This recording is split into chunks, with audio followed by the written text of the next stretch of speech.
Segredos do ocultismo.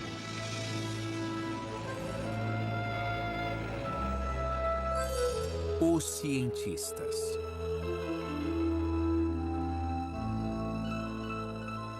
Pode a mente humana afetar o universo, controlar o ambiente ou mesmo o tempo? Os cientistas continuaram de onde os praticantes do ocultismo pararam e buscaram resolver mistérios que os magos há muito tempo tentavam entender. –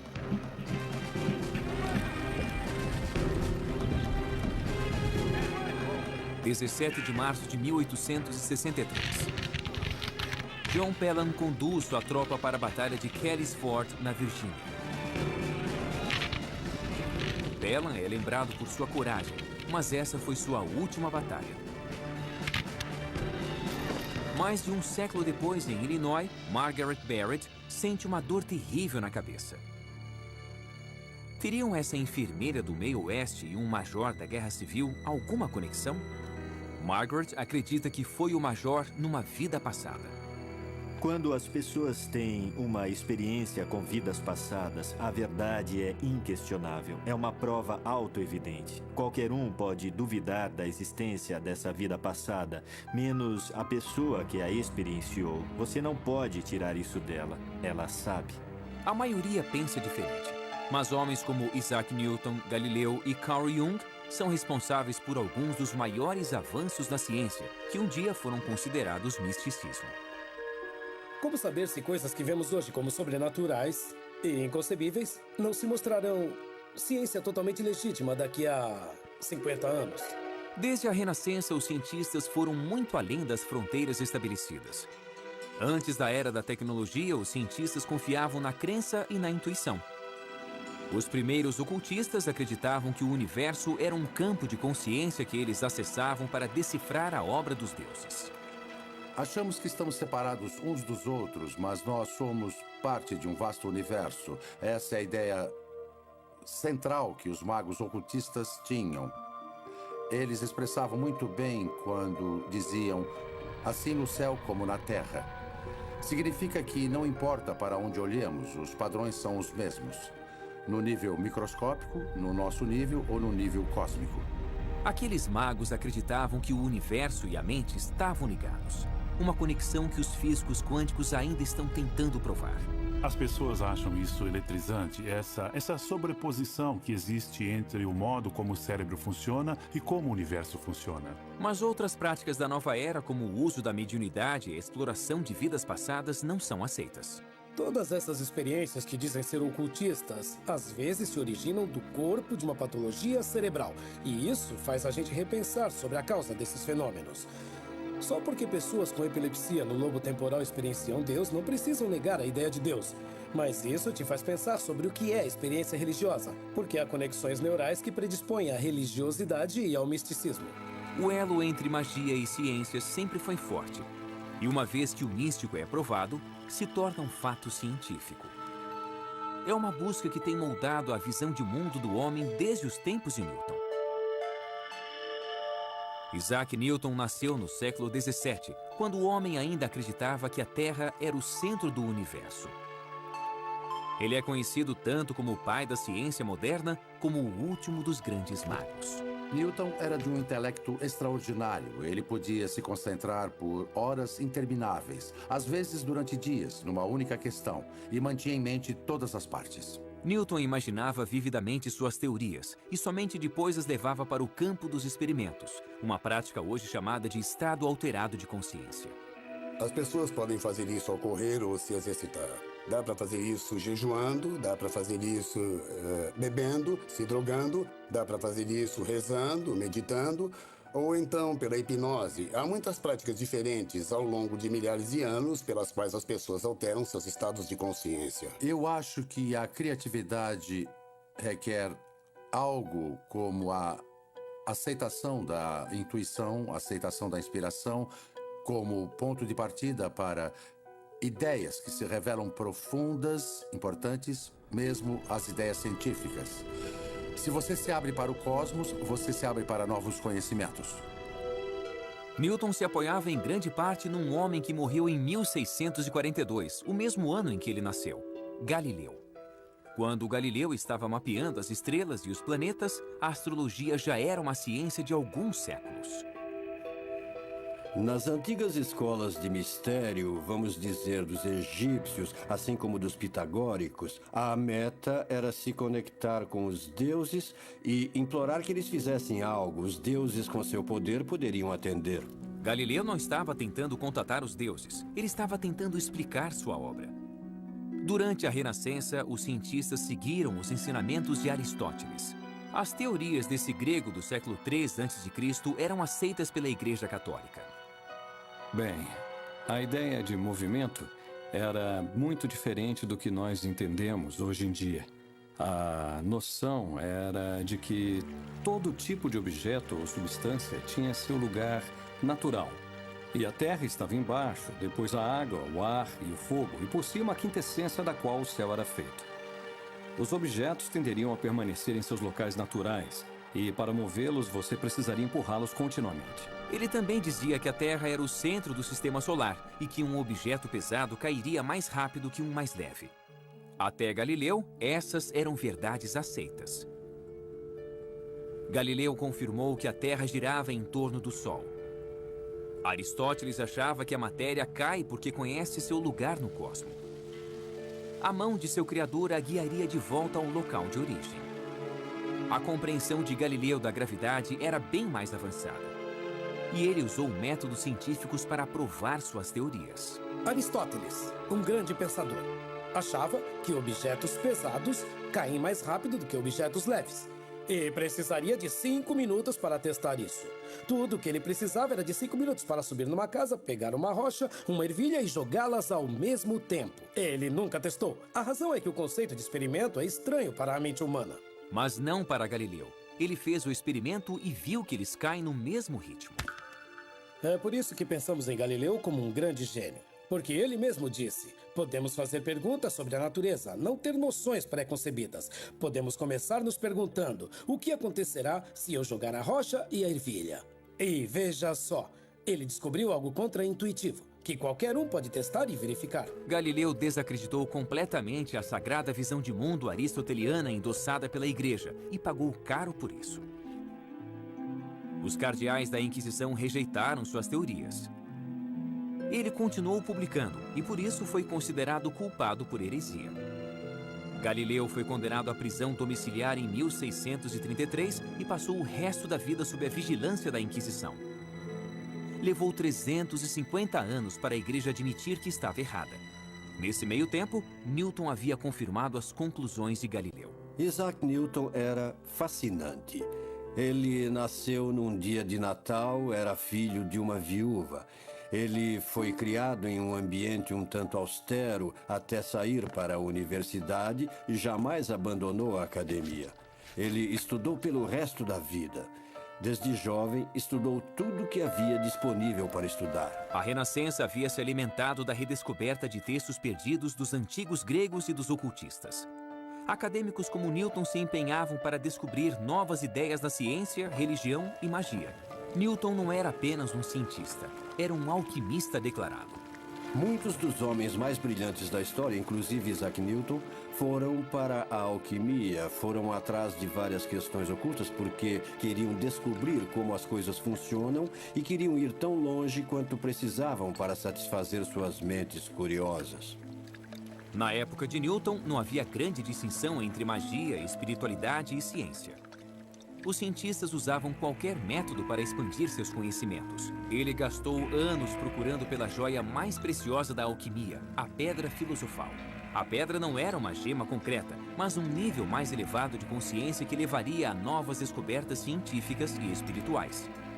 Sozinho em seu quarto com experimentos alquímicos, Newton ficava dias sem comer ou dormir.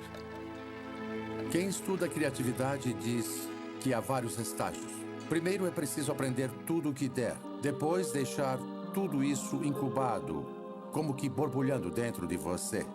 Depois vai se tornar algo como uma inspiração.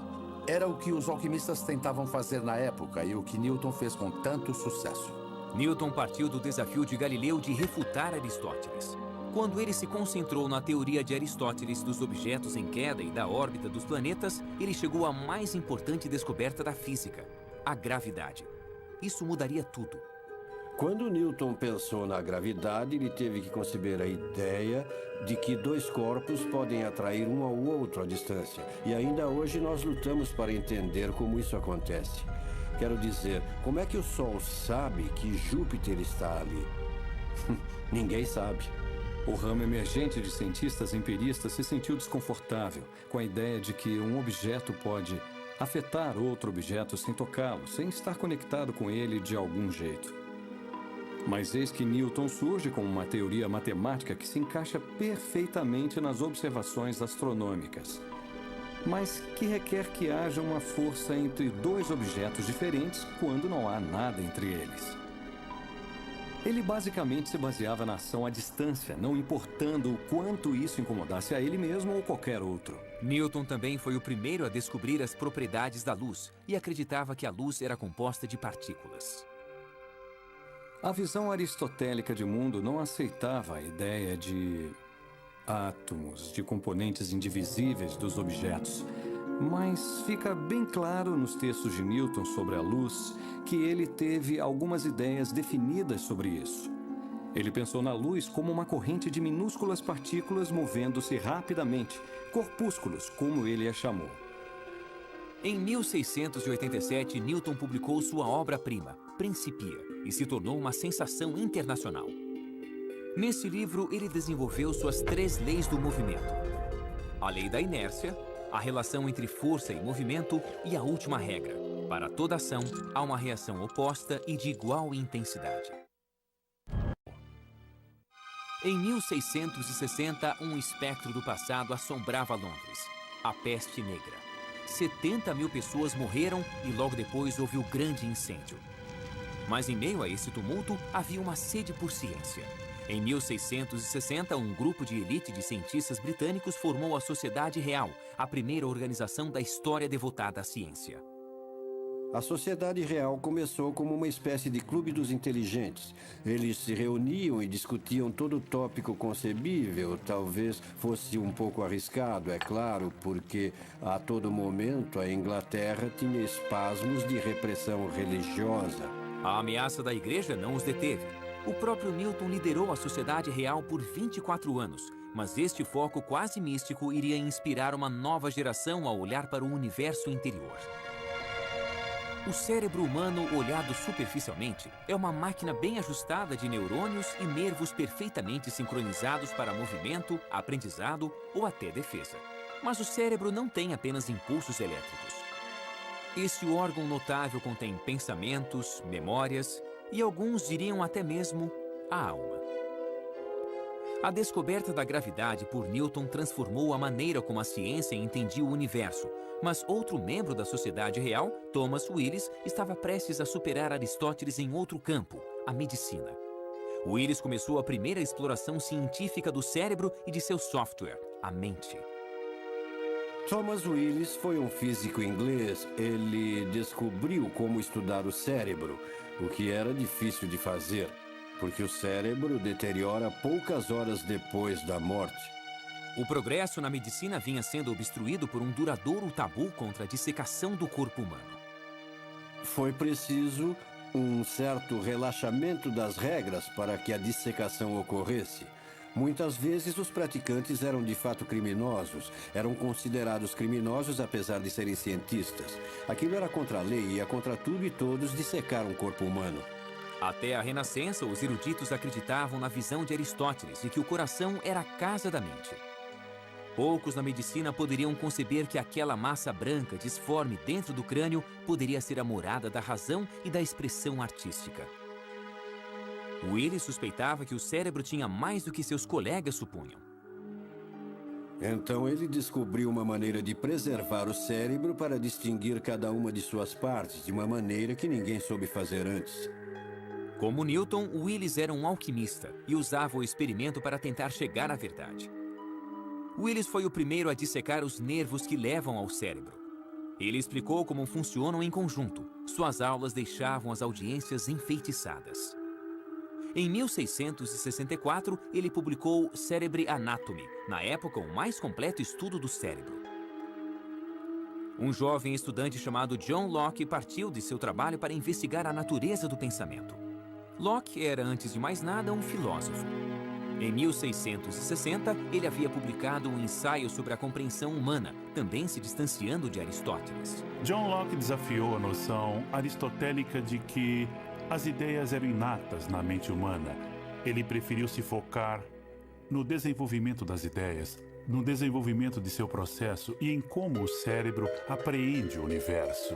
Foi, de fato, uma das primeiras tentativas de descrever uma neurociência e o que o cérebro faz. A neurociência se tornou uma nova disciplina que permanece cheia de mistérios.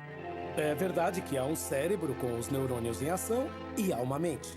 Mas no que diz respeito à mente, nós estamos apenas começando a entender como funciona. O que dizer da criatividade, da consciência? O que dizer da autopercepção? Os cientistas hoje entendem como o cérebro funciona dentro do crânio, mas ainda estão tentando descobrir como a mente pode afetar o mundo fora de seu invólucro. Franz Anton Mesmer, astrólogo e médico, topou com a hipnose quase por acaso. O experimento de Mesmer era voltado ao uso de magnetismo na cura de doenças. Franz Mesmer fazia com que as pessoas sentassem numa banheira e usava ímãs nessas banheiras. Ele mencionava o magnetismo animal. É muito interessante porque os ímãs voltaram à moda hoje. E médicos vêm usando o eletromagnetismo como tratamento. Primeiro, Mesmer acreditou que os ímãs externavam a força invisível do magnetismo animal. Depois, pensou que a força emanava dele mesmo e abandonou os ímãs. Na verdade, Mesmer só havia redescoberto outra arte ocultista perdida. O primeiro registro de hipnose induzida num papiro que está no Museu Britânico se deu na corte de Quéops, no Egito, mais de 5.000 anos atrás.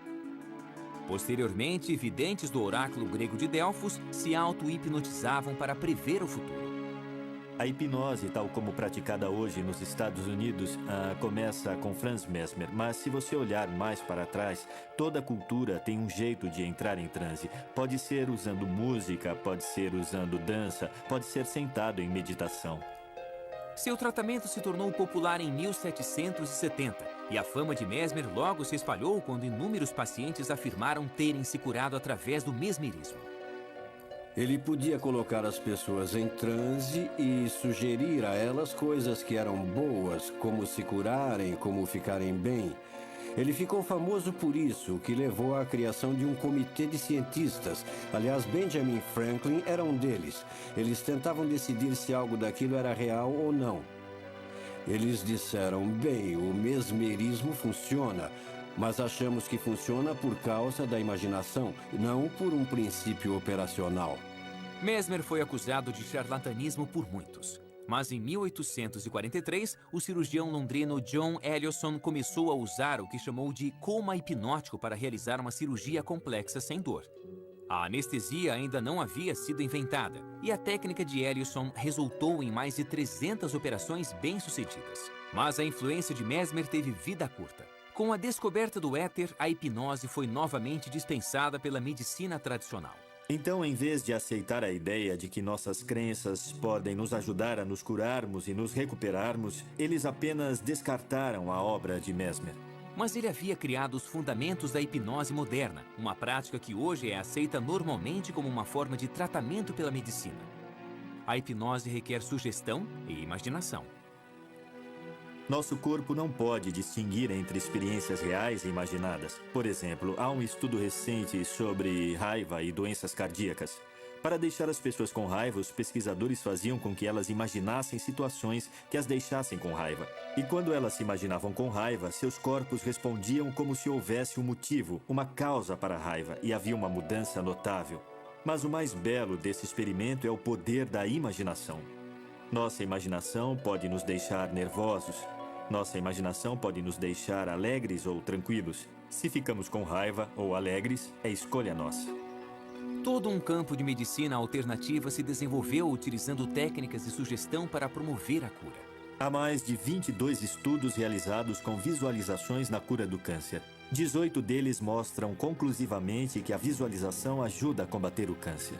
Não é surpresa. Obviamente, a nossa mente regula funções corporais. Então, se você pode influenciar a mente, seja pela meditação, seja desenvolvendo certas frequências de ondas mentais, seja apresentando imagens e ideias, é claro que você deverá obter um efeito na materialidade da doença ou uma eficácia no tratamento.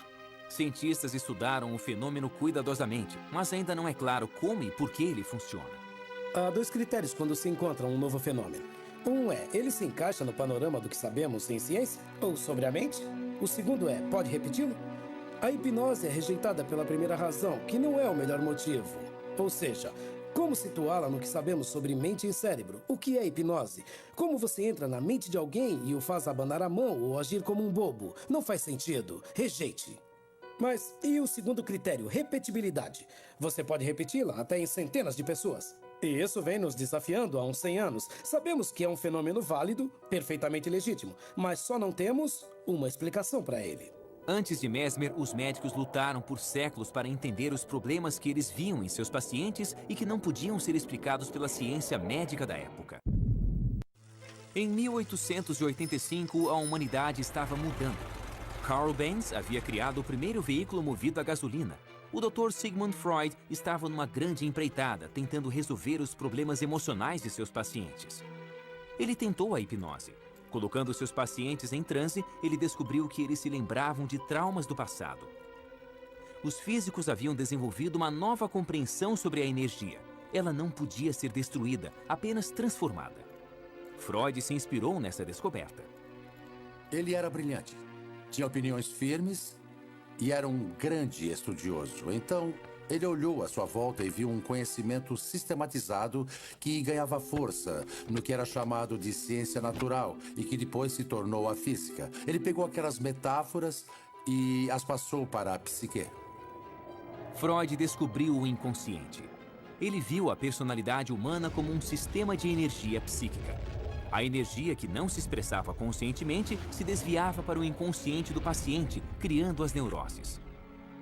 Freud identificou a energia sexual reprimida como a causa de toda doença mental. E as ideias dele ainda estão muito em voga. Ainda pensamos em como nossos desejos mais profundos são reprimidos e suplantados por outras motivações.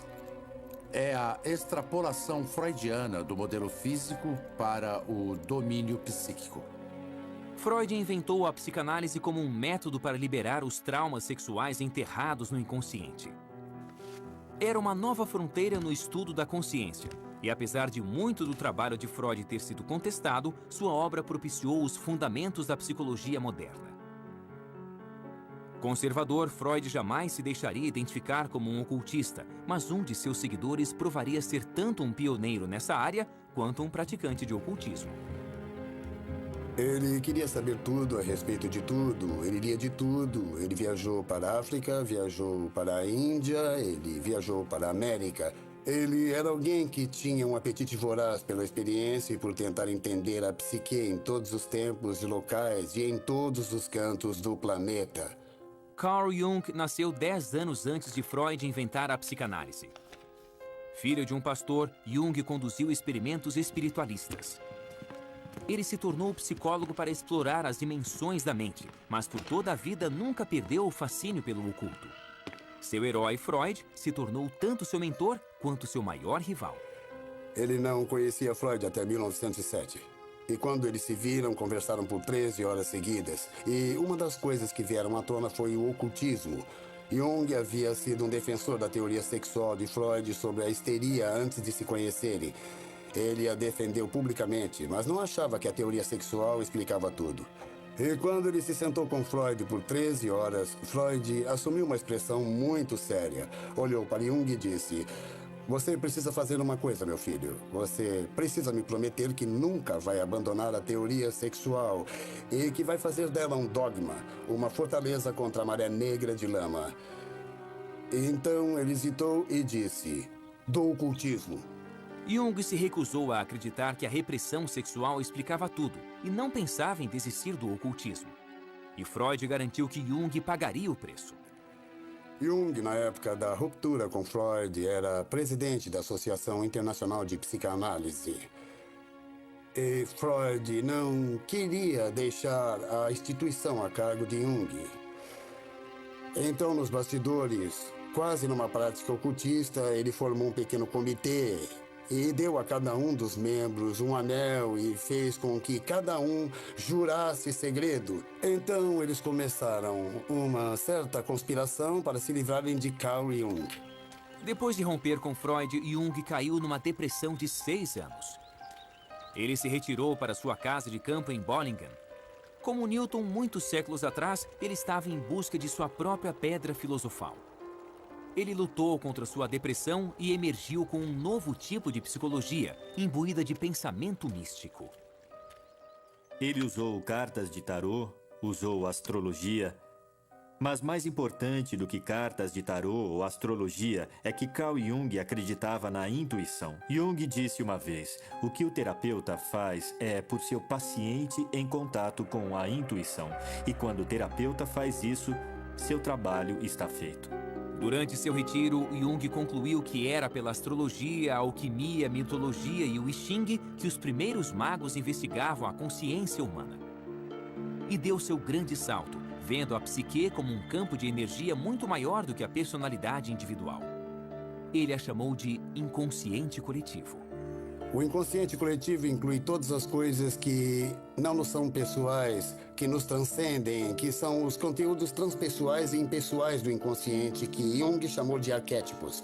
São componentes tipicamente humanos, que não têm nada a ver conosco pessoalmente, não dizem respeito a experiências pessoais, não são sobre nossa mãe ou nosso pai, são sobre nossa própria ideia de mãe e pai. Tanto Jung como Freud praticaram os estados alterados da consciência usados por magos para obter seus maiores insights.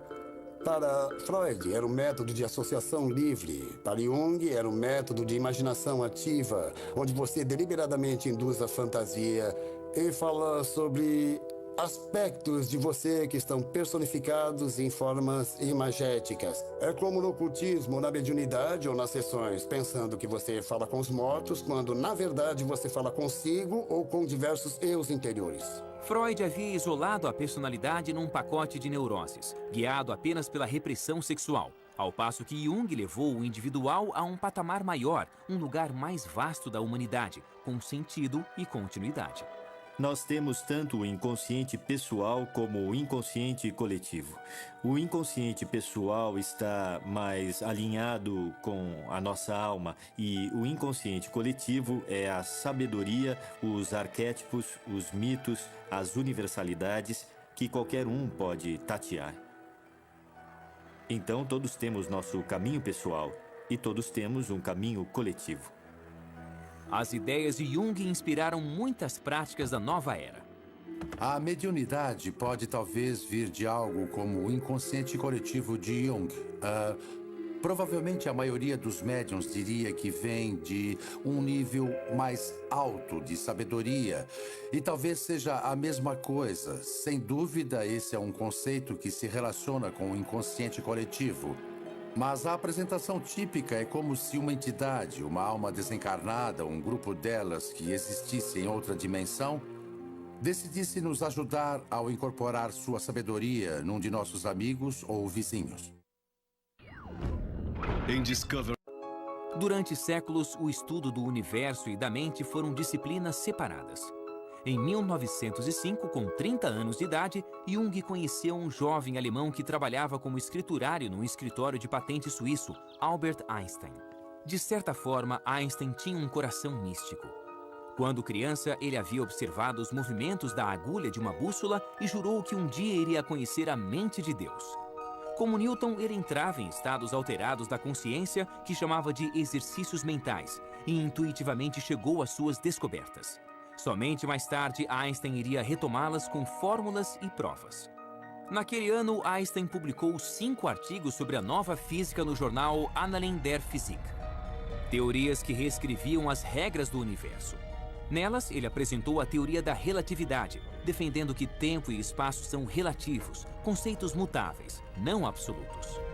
Newton desenvolveu aquelas maravilhas, a lei do movimento, da gravidade e outras que pareciam funcionar como um relógio, e deixou todo mundo contente, por mais revolucionário que fosse na época. Porque descobria-se que o mundo, o universo, era como um relógio gigante e que tudo funcionava de maneira ordenada. Einstein apareceu e disse, bem, isso pode ser assim, mas também é relativo. E virou tudo de ponta cabeça de novo. Nas notas autobiográficas de Einstein, ele pedia a Newton que o perdoasse por revolucionar a ciência da física. Einstein, enfim, resolvia a contradição que Newton havia observado no comportamento da luz. A luz age como uma onda, mas às vezes age como partícula, e no processo ele finalmente provou a intuição de Newton a respeito da existência de átomos. O efeito fotoelétrico, como é chamado. Se você direcionar um feixe de luz contra uma peça de metal, vai arrancar elétrons. E a teoria das ondas não dá conta dos detalhes de como isso acontece. Então veio Einstein, em 1905, e foi capaz de demonstrar o efeito fotoelétrico perfeitamente ao dizer que, quando a luz interage com o metal, chega em diferentes feixes de energia que dependem só da frequência da luz, não de sua intensidade. Então ainda é uma onda, pois frequência é um conceito de onda, mas age como partícula. Anos depois, Jung registrou que o gênio de Einstein havia influenciado todo o seu trabalho intelectual. E a teoria fotoelétrica de Einstein dava os fundamentos para futuras contradições no mundo subatômico da física quântica. A consciência parecia afetar o universo. Einstein tinha uma convicção basicamente filosófica, de que a teoria da física poderia ser completa, de que se você souber tudo o que há para saber sobre um sistema, você pode prever tudo o que vai se passar dali em diante. Na física quântica não há absoluto. Tudo muda de acordo com a observação. Há uma frase famosa de Einstein que é: Deus não joga dados com o universo, que ele repetiu tantas vezes que um de seus colegas, não sabemos quem, disse: dá para parar de dizer a Deus o que fazer? Einstein rejeitou a física quântica, mas a física quântica não poderia ser ignorada. Os conceitos do ocultismo iriam ajudar a entender algo sobre esse território não mapeado. Para o novo ramo de físicos quânticos, a própria mente tinha um papel integral. O comportamento da matéria depende completamente do observador. A ideia de que a física ou de que a realidade física é, de certa forma, um construto da mente ou que dependa dela, é certamente uma das maneiras de se interpretar a mecânica quântica, e esse é um dos motivos pelo qual se gera tanta discussão, porque algumas pessoas gostam muito dessa ideia e outras detestam. Os físicos quânticos chamam isso de problema do observador. Se apenas seres conscientes podem ser observadores, então estamos intimamente conectados à própria existência da realidade. Sem nós, haveria apenas uma superposição de possibilidades em expansão, com nada definitivo acontecendo de fato. 15 anos depois da publicação dos artigos revolucionários de Einstein, Wolfgang Pauli, mal saído da adolescência, escreveu uma exposição brilhante da teoria da relatividade de Einstein. Os dois pioneiros da mecânica quântica, Max Born e Niels Bohr, encorajaram Pauli a se juntar a eles em seu campo. As grandes questões se tornaram a obsessão de Wolfgang Pauli. Apesar de ser um homem difícil e perturbado, Pauli era um mestre da intenção. Os cientistas falavam do efeito Pauli. Seus colegas nos laboratórios experimentais de física diziam: Pauli, por favor, fique longe. Porque assim que ele chegava no laboratório, todos os experimentos paravam de funcionar. Eles diziam até mesmo que se Pauli chegasse à cidade num trem, os experimentos iriam parar de funcionar. Ele, como muitos outros que tomamos como grandes cientistas, era um propositor consumado. Ele podia projetar o que estava para acontecer, e acontecia de certa maneira. Ele era um dos mais criativos pensadores da mecânica quântica por isso. Pauli, como Newton, mergulhou fundo em seu trabalho e acabou tendo um colapso mental. Em 1948, ele foi ao recém-criado Instituto C.G. Jung, em busca de ajuda do agora famoso psicólogo. Assim que ele entrou no quarto, o efeito Pauli ocorreu. De repente, um vaso caiu no chão. Ambos diriam mais tarde que, quando o vaso se estilhaçou, eles reconheceram seus destinos.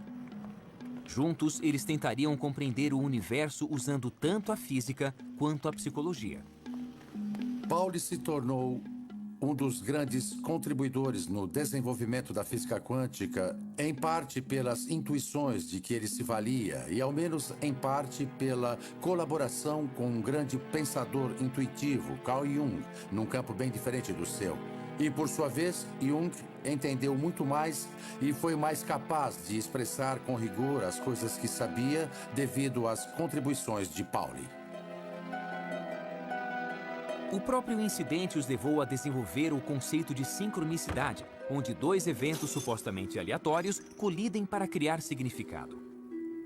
Sincronicidade, como Jung define, é a correspondência entre um estado psíquico interior, um estado psicológico e algum evento externo. Essa correspondência tem um alto grau de improbabilidade, parecendo aleatória ou acidental, ou apenas coincidência ou então acaso. Jung e Pauli combinaram seu brilhantismo e sua intuição e chegaram a uma teoria do universo. Se a matéria se comporta de acordo com a observação, teriam os homens feito sua própria realidade? Teriam os pensamentos e sonhos coletivos das pessoas criado o mundo? É uma noção que muitos cientistas rejeitam e que ecoa o ocultismo.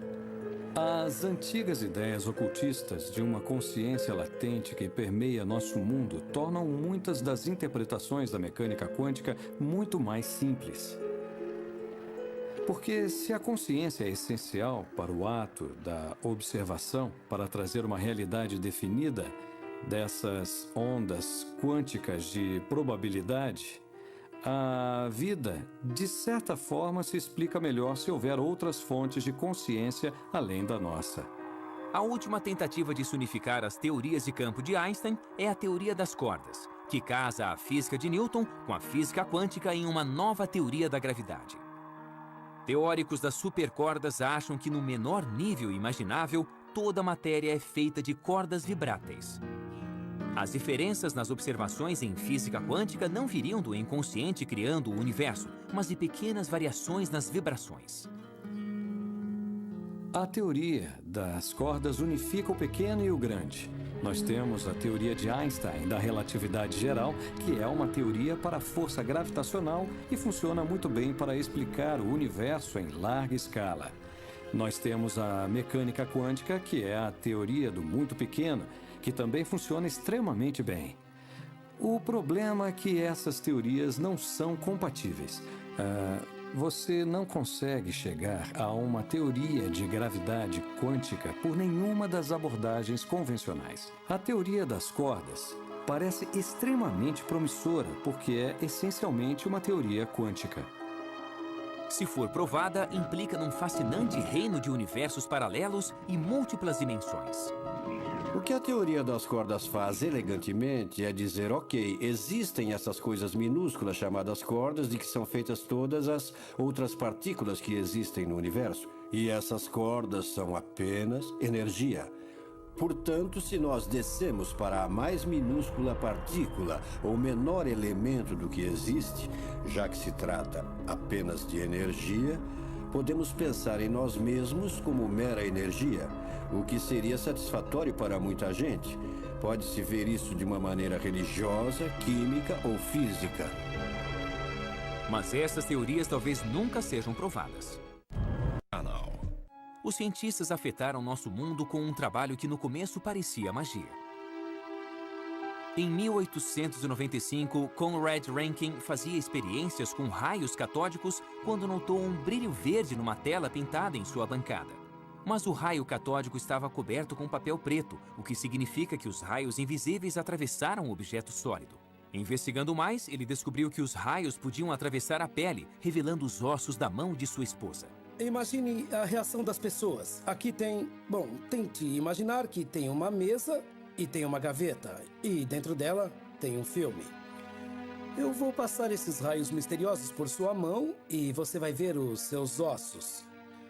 Bom, as pessoas diriam que isso é sobrenatural, é ocultismo. De fato, ninguém acreditou nele e ele disse, não vou publicar numa revista científica porque parece ocultismo.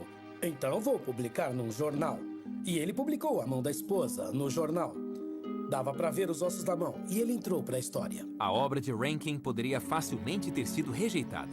Será que outras crenças ocultistas se tornarão ciência? Nascida na Inglaterra, Margaret Barrett tinha pouco conhecimento da Guerra Civil Americana, mas se sentiu impelida a estudá-la. Um dia, ela se deteve sobre uma foto de John Pelham e notou uma enorme semelhança. Pelham, o galante, como era conhecido, foi morto pelas tropas da União aos 24 anos. Estaria ele vivo em Margaret? Margaret sofria de enxaqueca crônica. Ela fez uma cirurgia cerebral para o que eu acredito que fosse a mesma lesão da qual John Pelham morreu. John Pelham morreu quando uma bala explodiu na parte de trás da cabeça e atingiu o crânio. Margaret teve o mesmo problema que a levou à cirurgia cerebral.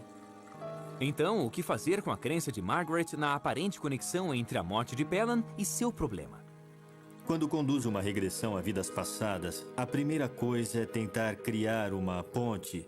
A ponte é alguma conexão entre a vida corrente e a vida passada. Pode ser um medo, uma fobia, pode ser um trabalho, um relacionamento, não importa o que seja. Algumas vezes até sonhos podem se tornar pontes para a vida passada. Uma vez feita a história completa dessa pessoa, eu passo a hipnotizá-la. Então, o que tentamos fazer com a regressão é ajudar a pessoa a aprender sobre suas vidas passadas, para que elas não cometam os mesmos erros na vida corrente. Nós guardamos marcas dos que viveram antes de nós? Nós temos a ação e a inteligência à distância. A questão é que temos de nos conectar a isso, temos de estar conscientes dessa possibilidade. Desvendar as vidas passadas pode um dia ser tão corriqueiro quanto os raios-x? A maioria dos cientistas rejeita a ideia. No caso de Rankin, ele fez o experimento e qualquer pessoa pode repeti-lo e aceitá-lo. No caso do Galileu, Pedra Grande, Ervilha, qualquer criança pode fazer o mesmo. Mas isso não vale para tudo. Pegue a velocidade da luz, que Einstein diz que é finita. Precisamos de experimentos muito detalhados e quantitativos para provar que é correto. Não é uma coisa rápida. Talvez alguns desses fenômenos sejam tão imprecisos, tão sutis, que vamos demorar para desvendar. Mas parece uma farsa para mim. Não me parece fundado na verdade. Se você não pode testar uma proposição, se não há como testá-la, não faz parte do nosso conhecimento. O progresso tem sido alcançado por inovadores que querem ir mais além do que a realidade aceita. De maneira interessante, é como se a evolução fosse um tipo de revolução, podemos dizer, pois ela revolve sempre o mesmo tipo de ideias, expressas de maneiras diversas, com novas ferramentas para sondar mais profundamente o âmago do conhecimento. Mas, feitas as contas, nós estamos ainda olhando para o mesmo quadro, o mesmo universo, com a esperança de refinar um pouco mais a compreensão. Nós ainda trabalhamos de mãos dadas com os antigos magos. Hoje, a mente é tão misteriosa quanto o universo foi um dia. Poderão um dia os cientistas descobrir que os homens criaram sua própria realidade? Nós vamos alcançar alguns grandes avanços através da ciência, mas virão da ciência olhando para o que alguns podem chamar de oculto. Há certas coisas que eu acho interessantes nas crenças da nova era, porque eu acho que elas explicitam coisas que a ciência não pôde alcançar ainda. Eu acho que para tudo que ainda não temos uma explicação científica hoje, vamos no fim explicar cientificamente. Somente o tempo irá dizer que revoluções nos aguardam na encruzilhada entre a ciência e o ocultismo.